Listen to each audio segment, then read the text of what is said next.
Oktobra 43. leta nemška ofenziva začenja z Hrvaške in so že prišli tlele iznad Predesja.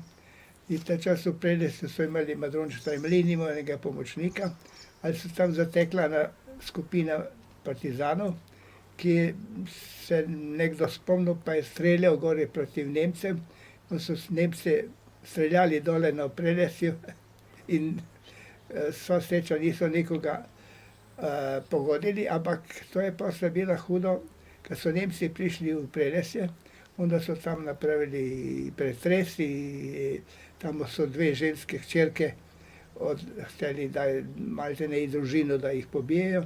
No, pa so se oni nekako izvlekli. No, med tem časom, kako so Nemci prihajali, hčerke, odnosno teta in mati od ovoga Ivana, so braž gnoj vozile na njivo in kako so bili samo partizani, so imeli puške, pa so one hitro te puške namestili tam na voz, namestili gnoji in odpeljali, tako da so vsi, pravzaprav, da ni bilo nobenih hujših posledic, čeprav se Nemci pol izterali njih iz hiše, prespali so v hiši, ljudi, domačini so ne vem, kjer so spali na skanju, no in vse se je srečno končalo, kar se tega Predesja tiče.